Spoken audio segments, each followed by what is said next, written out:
उज्जैन में नौकरानी पर वीडियो बनाकर ब्लैकमेलिंग करने का आरोप। मामले में नौकरानी सहित 3 गिरफ्तार, लाखों रुपए के नकद और जेवरात जब्त।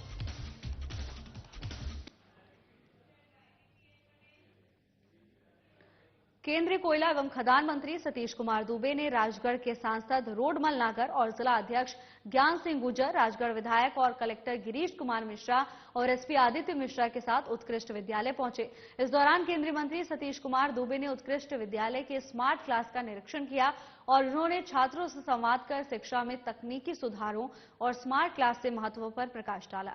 जहां कक्षा 9 से 12 के छात्रों के साथ बातचीत के दौरान मंत्री ने कहा कि नई शिक्षा नीति के तहत स्मार्ट क्लास जैसे उपाय छात्रों को विश्व स्तरीय शिक्षा प्रदान करने में सहायक होंगे। ये तकनीकी सुधार छात्रों को सीखने की प्रक्रिया को अधिक प्रभावी और रोचक बनाएगी। वहीं स्मार्ट क्लास के उपयोग से उत्साहित छात्रों ने इसकी सुविधाओं और नई शिक्षण पद्धति की जमकर सराहना की।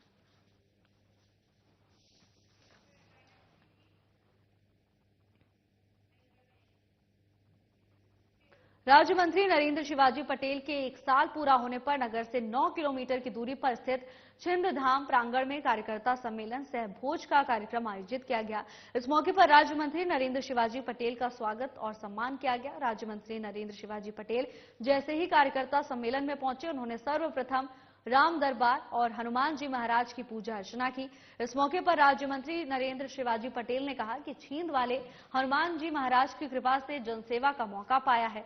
प्रभु के आशीर्वाद और आप सभी के शुभाशीष, ये दायित्व निभाने की शक्ति मिलती है। उदयपुरा विधानसभा मेरा परिवार है और मैं स्वयं को सौभाग्यशाली मानता हूं कि आप मुझे अपना बेटा मानते हैं। राज्य मंत्री ने कहा कि प्रधानमंत्री नरेंद्र मोदी और मुख्यमंत्री डॉक्टर मोहन यादव के नेतृत्व में मध्य प्रदेश की डबल इंजन सरकार ने अभूतपूर्व विकास कार्य किए। डबल इंजन में प्रदेश की दोगुनी गति से तरक्की हो रही है। सरकार और योजनाओं से उदयपुरा विधानसभा की जनता को भी लाभ हो रहा है। हम क्षेत्र और क्षेत्रवासियों की समृद्धि में कोई कसर नहीं छोड़ेंगे।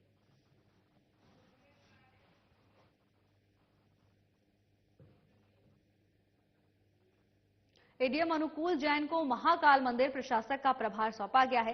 कलेक्टर नीरज सिंह ने बताया कि शासन का आदेश आने तक एडीएम अनुकूल जैन मंदिर प्रशासन का कार्य देखेंगे।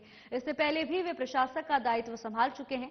मंदिर समिति के प्रशासक रहे मृणाल मीणा को 10 अगस्त 2024 को शासन ने बालाघाट कलेक्टर बनाया था। इसके बाद कलेक्टर ने महाकाल मंदिर समिति का प्रशासक एडीएम अनुकूल जैन को नियुक्त किया था। महाकाल मंदिर प्रशासक पद से गणेश धाकड़ को हटाए जाने के बाद अब एडीएम अनुकूल जैन को महाकाल मंदिर प्रशासक का प्रभार दिया गया है।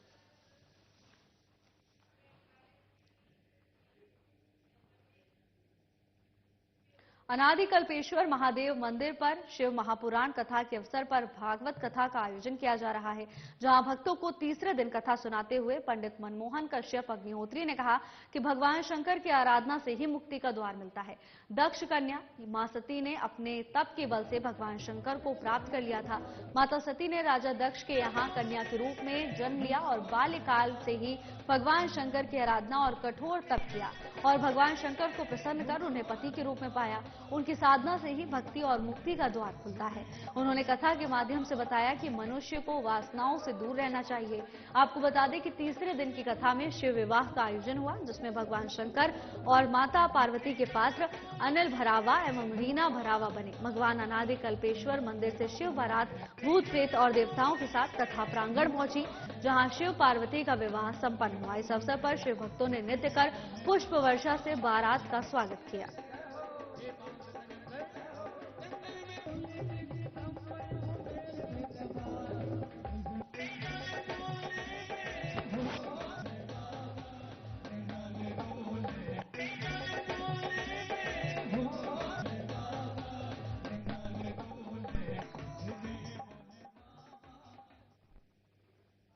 शहर में नए साल का जश्न मनाने की तैयारियां शुरू हो गई हैं।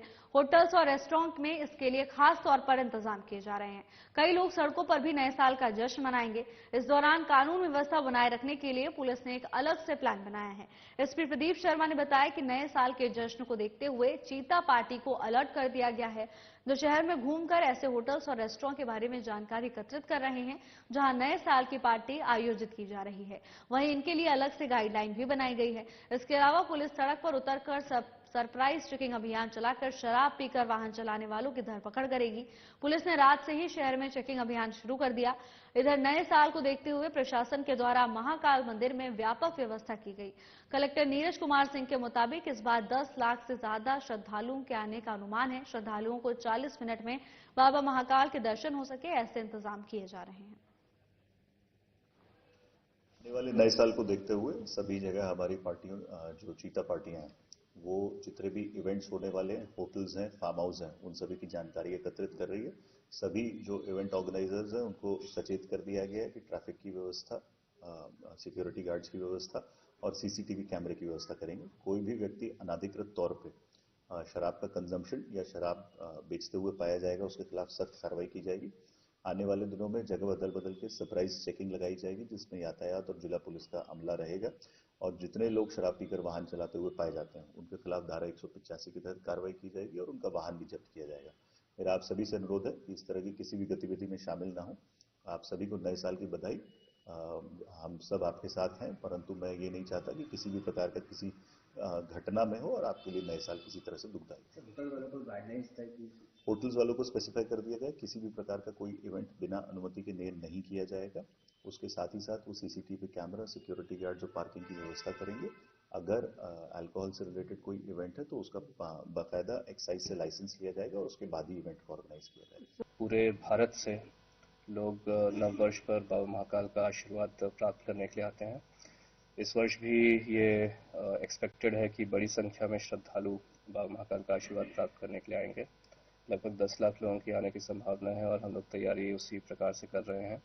तो पर्याप्त पार्किंग व्यवस्था, बसों के संचालन की व्यवस्था, पुलिस फोर्स, जो हमारा दर्शन है उसमें टनल के माध्यम से दर्शन कराना, ये सारी व्यवस्थाएं लगाई जा रही हैं। इसके साथ साथ काल भैरव मंदिर पर तथा अन्य मंदिरों पर भी व्यवस्थाएं लगाई जा रही हैं। सारे टीम्स की ड्यूटी लगा दी गई है।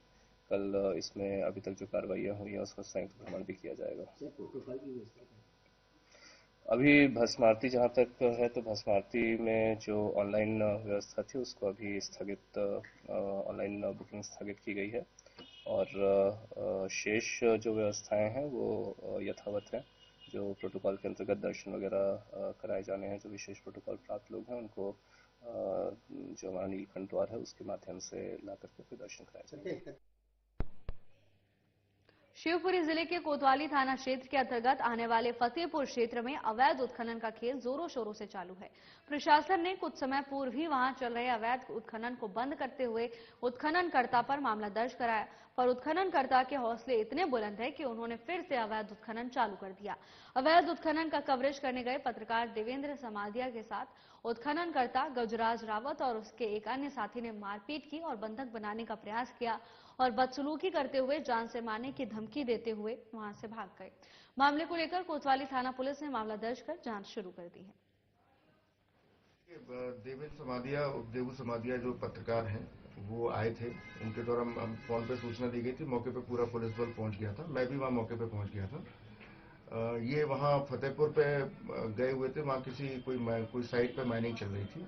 वहां इन्होंने इसका वीडियो बनाया जिस पर से उत्तेजित होकर वहां से कोई 2 अज्ञात लोग आए थे, जिनके साथ रोड पे झूमा झटकी और मारपीट जैसी घटना हुई थी, जिस पर से देवू समाधिया के कहने पे अपराध क्रमांक 800, 330, 200, 500 से मारपीट का मुकदमा कायम किया गया है, जिसमें आसपास के लोगों से पूछताछ करने पर एक गजराज रावत करके जो आरोपी है जिसने मारपीट करी है उसके खिलाफ अपराध पंजीबद्ध कर लिया है। दूसरा आरोपी की पता रसी की जा रही है। सर, इससे पहले भी 1 आध महीने पहले इस पर एक मामला और दर्ज हुआ था कोतवाली में से।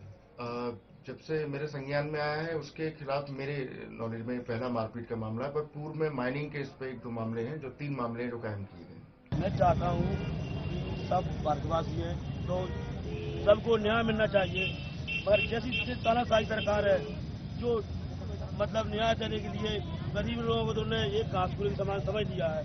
तो मैं पुलिस प्रशासन कहूँगा और जो पूंजीवाद सरकार है उससे भी कहूँगा कि आप ऐसा अत्याचार करोगे तो आगे वाले चुनाव में आपकी वो दिशा होगी कि आप दूध का इलाज नहीं रहोगे। आज आप लोगों के द्वारा जगतपुर चौराहे में जाम लगाया गया है, इसका क्या कारण?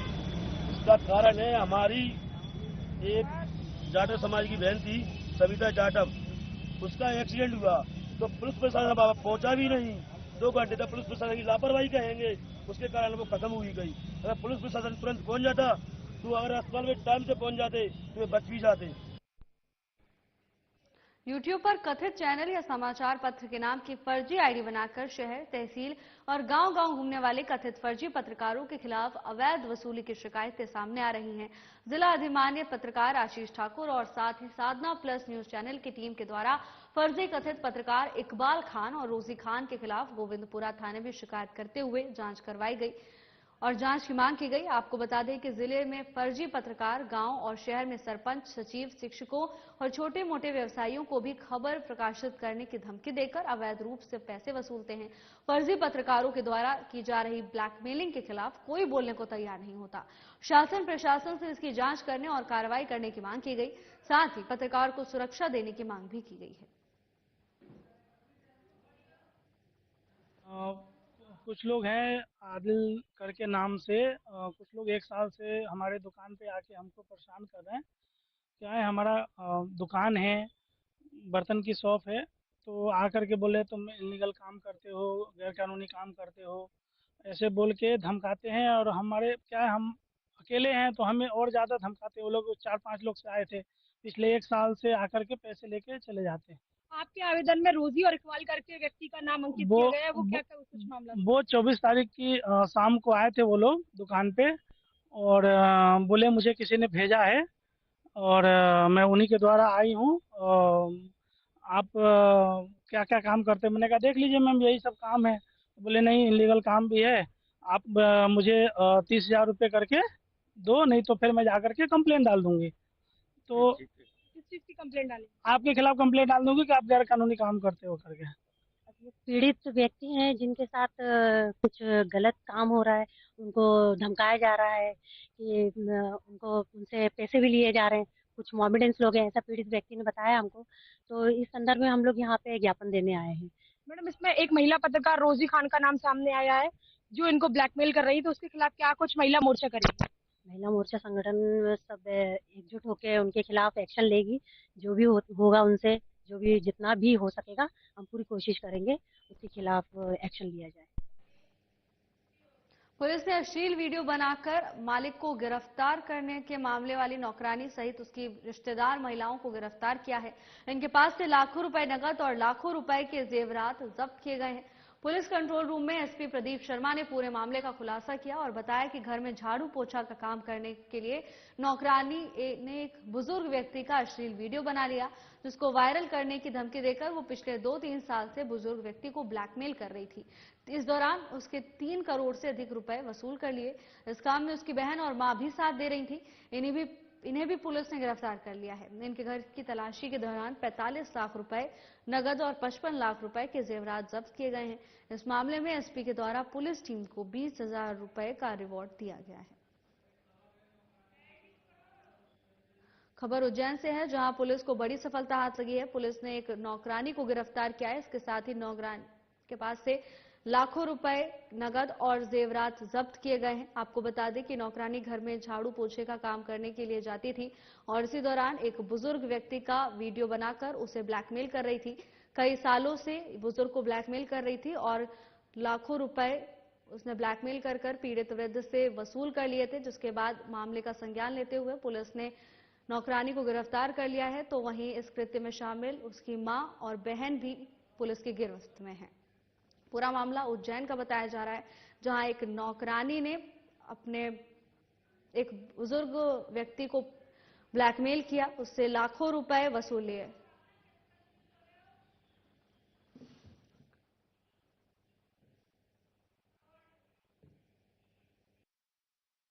मशरूम का करीब 50 लाख रुपए नगद और 50 लाख से ज्यादा का आभूषण नीलगंगा पुलिस ने बरामद किया है। कल एक पति पत्नी ने शिकायत करी कि उनके पिता के साथ किसी के द्वारा ब्लैकमेलिंग की जा रही है और वो उन्हें शक है कि पिता ने पिछले 2-3 साल में काफी राशि उनको दी है। तत्काल थाना प्रभारी नीलगंगा और उनकी टीम ने सीएसपी माधवनगर इन्होंने जाके उनके घर पे पूछताछ करी और सारा जब एविडेंसेस को असेस किया तो और सभी के रहन सहन का असेसमेंट किया तो इनकी जो घर में काम करने वाली महिला है पिंकी गुप्ता, उसके घर में देखा तो सभी तरह के ब्रांडेड और लग्जूरियस आइटम उनके 4 मंजिला मकान में पाए गए, इसमें इलेक्ट्रॉनिक आइटम्स हो, कपड़े हो, अन्य चीजें हो। और जब उसके घर की तलाशी ली गई तो उसमें करीब 45 लाख रुपए नगद और 50 लाख से ज्यादा के आभूषण पाए गए। इस पूरे पे पुलिस को शंका हुई और उसके द्वारा स्वीकारा गया। बैतूल में एक युवती को शादी के झांसे में फंसाकर उसका शारीरिक शोषण करने और युवती के बैंक में लाखों रुपए हड़पने के सनसनीखेज मामले का खुलासा हुआ। युवती गर्भवती थी, जिससे उसका प्रेमी ही जिला अस्पताल में भर्ती करके फरार हो गया था और इलाज के दौरान युवती की मौत हो गई। इसके बाद से फरार चल रहे आरोपी को पुलिस ने गिरफ्तार कर लिया है। मामले में कई चौंकाने वाले खुलासे भी हुए। आरोपी ने 2 अलग-अलग नामों के आधार कार्ड से 2 बैंक खाते बनवा रखे थे और इन खातों के जरिए अपनी ही प्रेमिका के साथ ठगी कर रहा था। युवती की पहचान शोभा कवड़े के रूप में हुई। आरोपी पवन पिछले 2 साल से शोभा के साथ लिव इन रिलेशन में रह रहा था। पवन ने शोभा के बैंक अकाउंट से लगभग 45 लाख रुपए खुद के दोनों खातों में ट्रांसफर कर लिए। एक दिन अचानक शोभा की तबीयत बिगड़ गई, जिसके बाद पवन ने उसे लाकर जिला अस्पताल में भर्ती किया और वहां से फरार हो गया। इलाज के दौरान शोभा की मौत हो गई और पोस्टमार्टम में उसके गर्भवती होने का खुलासा हुआ है। पुलिस ने पवन के खिलाफ आपराधिक प्रकरण दर्ज कर लिया है। 24 को अपने अस्पताल में एक महिला को भर्ती कराया गया था। वो गर्भवती थी, उसको पवन पवार नाम के व्यक्ति के द्वारा भर्ती कराया गया था और अस्पताल में छोड़कर भाग गया था, जो अस्पताल में बीमारी के कारण उसकी मृत्यु हो गई थी, जिसका पुलिस के द्वारा संज्ञान में लिया जाकर उसका पीएम कराया गया था। पीएम के बाद जो है उसके परिजनों को बुलाया गया। परिजनों के द्वारा बताया गया था कि वो करीब 2 साल से होशंगाबाद में नर्सिंग का बोल के किराए से रह रही है, मगर पिछले कुछ दिनों से करीब 1 साल से वो यहाँ पे बैतूल में किराए से रह रही थी। तो मृतिका के परिजनों के बयान के आधार पर और मृतिका के परिजनों ने ये भी बताया था कि उसके पापा के जो पैसा आया हुआ था रिटायरमेंट का, उसका पैसे का ट्रांजैक्शन भी हुआ है पवन पवार के नाम से। तो इसी आधार पे जो है पुलिस ने विवेचना में लिया गया अपराध कायम करके और कल जो है आरोपी को पवन पवार को गिरफ्तार किया गया है। गिरफ्तारी के बाद उससे पूछताछ की गई तो पूछताछ में उसके द्वारा 2 आधार कार्ड मिले हैं। एक तो राजा अली के नाम का आधार कार्ड मिला है और एक पवन पवार के नाम का आधार कार्ड मिला है। वो दोनों के नाम से उन्होंने जो है बैंक में अकाउंट खोले हुए थे और मृतिका के अकाउंट से अपने अकाउंट में पैसे ट्रांसफर किए। करीब 7.5 लाख रुपए पैसा ट्रांसफर किया गया है। विश्व हिंदू परिषद बजरंग दल के द्वारा जावरा जिले के आलोट प्रखंड में शौर्य यात्रा निकाली गई। यात्रा में सर्वप्रथम राम दरबार और भारत माता चित्र पर माल्यार्पण कर कार्यक्रम का शुभारंभ किया। कार्यक्रम में संत श्री 1008 आनंद गिरी जी महाराज के आशीष वचन प्राप्त हुए। कार्यक्रम में मुख्य वक्ता के रूप में पधारे विश्व हिंदू परिषद रतलाम विभाग संगठन मंत्री ने मंच से कहा कि हिंदुस्तान हिंदुओं की भूमि है, किसी के बाप की नहीं। इसके साथ ही उन्होंने कहा कि ये भूमि किसी संता बंता और चंटा की नहीं है। गुरु गोविंद सिंह जी के बेटे फतेह सिंह और जोरावर सिंह जैसे बलिदानी वीर योद्धाओं की भूमि है। बजरंग दल के कार्यकर्ता राष्ट्र सेवा में निरंतर लगे रहते हैं। हम जात पात की बेड़ियों में नहीं बंधे हैं।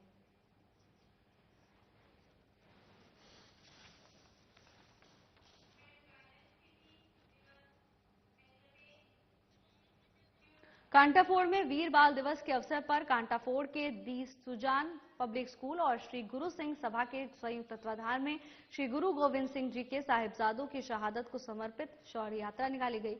शौर्य यात्रा स्थानीय दी सुजान पब्लिक स्कूल से प्रारंभ होकर नगर के मुख्य मार्ग से होती हुई महात्मा गांधी चौराहे पर पहुंची, जहां पर पूर्व जिला अध्यक्ष महेश दुबे, शिक्षाविद आरसी तिवारी, जिला महामंत्री भूपेंद्र सिंह बग्गा ने संबोधित किया। उन्होंने कहा कि साहिबजादों के बलिदान पर प्रकाश डालते हुए उन्होंने श्रद्धांजलि अर्पित की। शौर्य यात्रा में स्कूली बच्चों के द्वारा साहिबजादों को समर्पित कविताएं सुनाई गईं।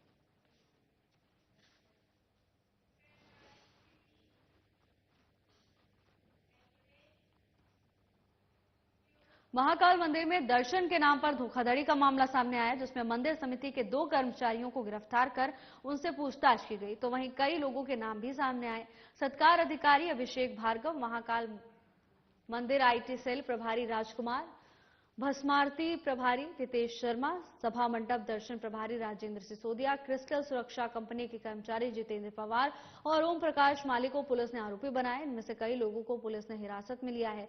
इन लोगों के व्हाट्सएप चैट से लेन देन की जानकारी मिली। दोपहर को महाकाल पुलिस ने पूर्व में गिरफ्तार दोनों कर्मचारियों को न्यायालय में पेश किया।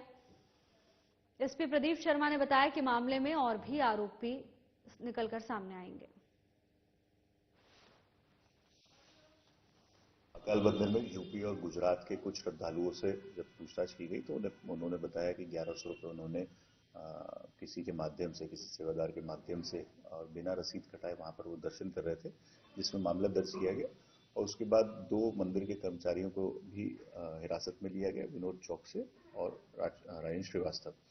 इनसे 2 दिन की कोर्ट से पुलिस रिमांड लिया गया था। आज इनको दोबारा कोर्ट में पेश किया जा रहा है। इसमें 4 कर्मचारियों का और नाम आया है, जिसमें रितेश शर्मा जो भस्मारती प्रभारी हैं, राजेंद्र सिसोदिया ये विनोद चौक से के साथ दर्शन प्रभारी हैं, राजकुमार सिंह आईटी प्रभारी हैं और अभिषेक भार्गव सत्कार अधिकारी हैं।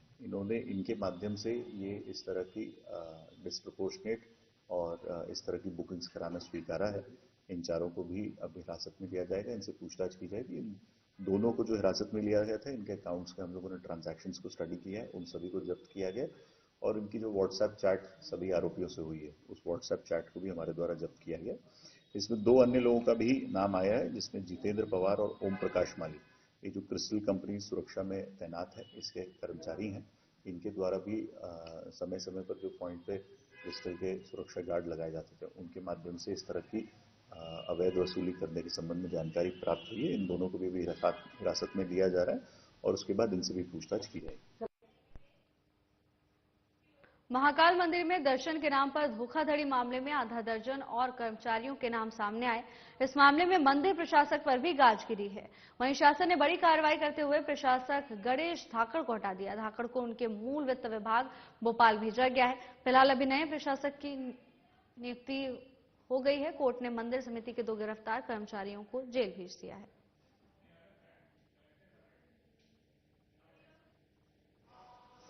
बीच में 18 तारीख को 2 लोगों को नंदी हॉल से दर्शन करते हुए जब पूछताछ की गई तो उन्होंने बताया था कि कुछ लोग उनसे राशि लेकर के दर्शन करा रहे हैं। तो उसके पश्चात 2 FIR दर्ज की गई थी। उसके पश्चात मंदिर के कुछ कर्मचारियों के नाम आने पर उन कर्मचारियों के खिलाफ FIR दर्ज करके उनसे पूछताछ की गई, उनको पुलिस रिमांड में लिया गया और जो जानकारियां सामने आई उसके पश्चात आज 6 और लोगों को पुलिस द्वारा पूछताछ की जा रही है, जिसमें कुछ ट्रांजैक्शंस निकल के आ रहे हैं, किस प्रकार से लोगों से दर्शन के नाम पर राशि वगैरह ली गई थी, जो कि मंदिर समिति द्वारा जो निर्धारित राशि है उससे अधिक थी। तो इस पूरे मामले में अब पुलिस आगे और FIR दर्ज करेगी और लोगों को आरोपी बनाएगी।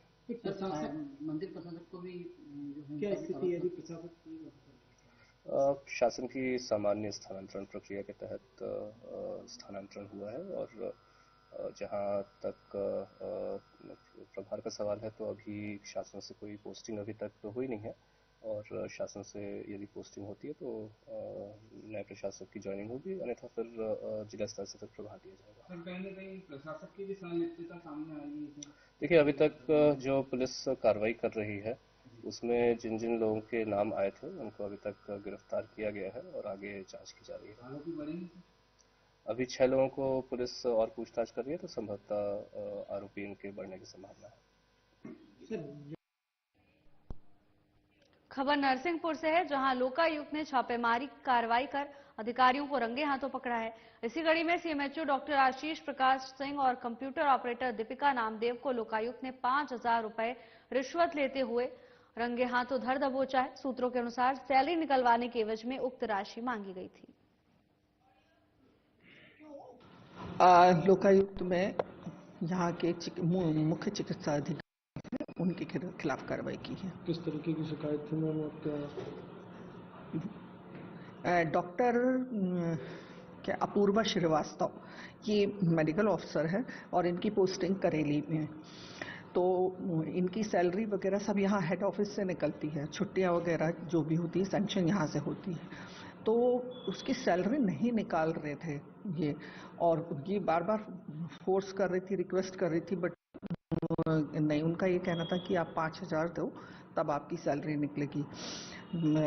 सुनने में तो यहाँ तक आया कि छुट्टी उट्टी सैंक्शन करना होती थी तो ये उसके भी पैसे मांगते थे।